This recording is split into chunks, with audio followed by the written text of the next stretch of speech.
All right, let's bring in now National Senator M.Canavan and Chief Writer at The Nightly, Aaron Patrick. Welcome to you both. Matt, I mean, you would have heard Albanese's speech, or at least parts of it. Have you ever been so embarrassed by an Australian Prime Minister on the world stage? Well, look, I think it is an embarrassment that our Prime Minister is so obsessed with issues that he can't control while our country goes to the dogs. We've had our living standards drop by 10 years. We've got crime out of control in our streets. We have an uncontrolled migration program. We have young people who can't afford a home.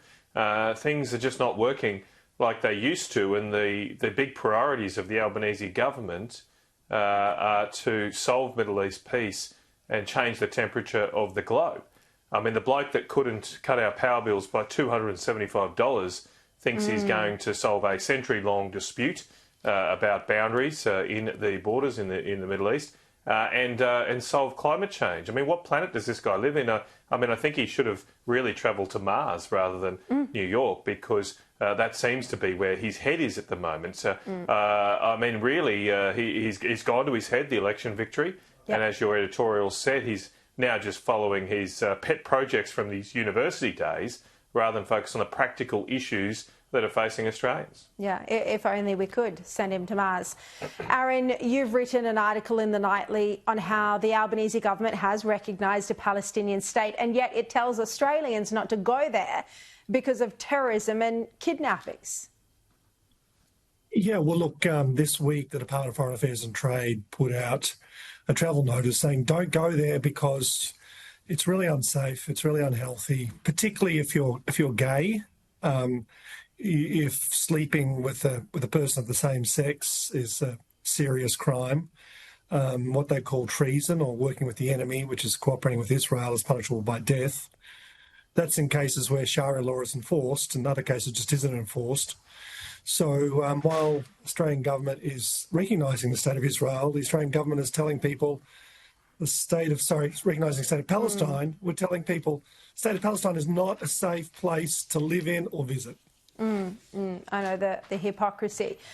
Just before we move on from this topic, I mean, we've also had this whole debacle where the Secret Service is now officially investigating whether the President and First Lady were deliberately sabotaged at the UN. I mean, the escalator issue, the teleprompter didn't work, and sound issues as well. Trump has described this as three very sinister events.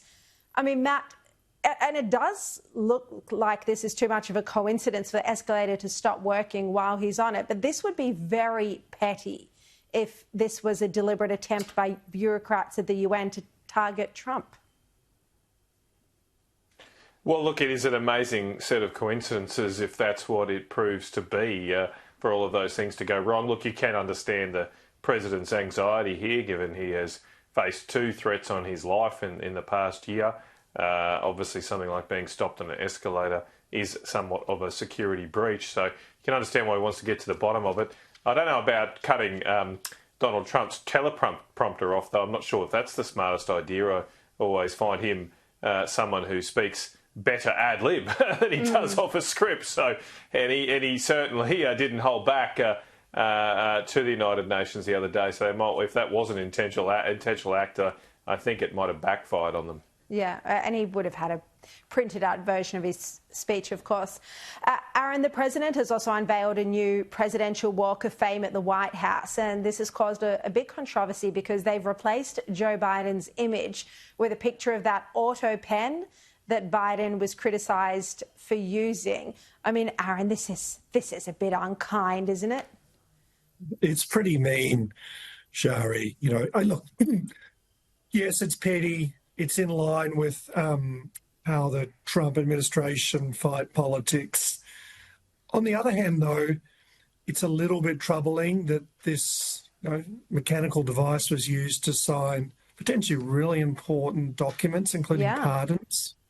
So I think there's still a lot we don't know about the Biden White House and how it was run during his period of serious cognitive decline, and whether the people around him took control of the US government and made decisions that constitutionally was not theirs to make. And perhaps one day we'll get to the bottom of that. Well, and there have been so many books already, and yet there's a lot of detail we still don't know on that point, and just exactly what decisions he was across it and what he wasn't.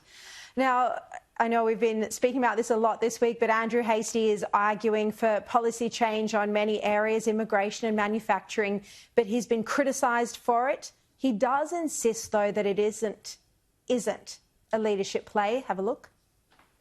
Look, I support Susan. Anyone who's speculating otherwise is being mischievous. My main concern is that the centre-right is fragmenting. We've seen the rise in the One Nation vote and other micro-parties, and having us fragmented on the right is very strategically advantageous for Labor. And so I'm simply saying what people out on the street are looking for in their political leadership. I mean, Matt, there's two issues here. There's the leadership, but also the Liberals need to be speaking about policy far more than they are. What do you think, Matt, and do you think Hastie would make a good leader? Well, Sharri, I think we should welcome contributions to the policy debate. I've sat through many lectures about how we need to go and attract young people, and certainly Andrew's contributions to the policy debate on social media this past week have had an enormous reaction among young people. And one of the reasons we should perhaps not be too shy right now in pushing whatever particular things we think are best for our country is to see what that reaction is, to test it, if you like, and see, well, is that something people want us to fight for? And clearly the issues Andrew has been talking about, wanting to bring back manufacturing to the country, not wanting to continue to impose more and more net zero handicaps on ourselves when the rest of the world is not, migration as well that he's raised in the last day or so. All of those things are clearly resonating with the Australian people. So rather than criticise Andrew, as some seem to want to do, maybe we should applaud him for having the guts to speak his mind, and even more importantly, saying something that people like. Because if we want to win again, we've actually got to get behind ideas that people like. And so I don't think it should be some purity test here, or we shouldn't segment ourselves into the shadow ministerial silos.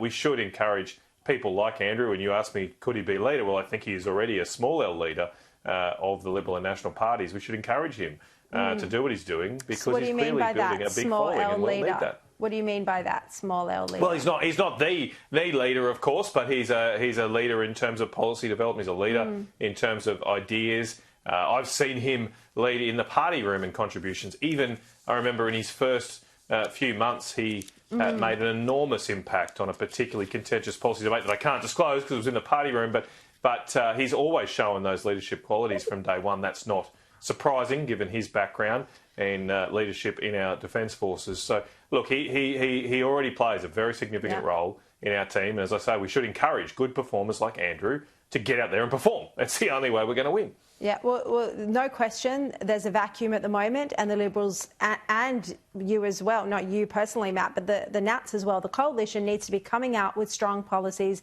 because this is the worst government and there's no competition at the moment. Aaron, just before you go, I want to ask you about the changes at 9 today. Now, Catherine West was only in the position of chair for just around 18 months. So quite a shock announcement that she will be going, replaced by former News Corp and ABC executive Peter Tonner. It was a troubled period for Catherine West.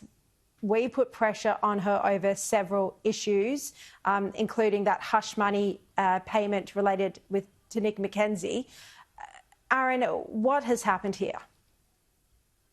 Well, look, it seems that the major shareholders have decided they wanted a change at the top of Nine, and that they've concluded that Catherine West was not the right person to remain as chairman into the future, and so they have chosen Peter Tonner, who was who's had an amazing career in media. Not only was he a senior executive at News Corp, as you said, he was also deputy chairman of the ABC. And I think when he missed out on becoming chairman to Kim Williams, he left the ABC, which made him available to the Nine board. And this raises the question of what's the future of Nine and who will control it in the future? Yeah, and just very quickly, your article tonight suggests that perhaps Bruce Gordon, the shareholder, could have a more active role, although I do understand he is quite elderly. He's 96, but with 28.8% of the shares, it's a bit hard to see how he and his people around him won't have a big influence on Nine into the future. And it's also hard to conclude that they weren't part of the change in chairman. Yeah, indeed. All right, Aaron Patrick, M.Canavan, great to see you as always. Thank you so much. Now let's turn to the war.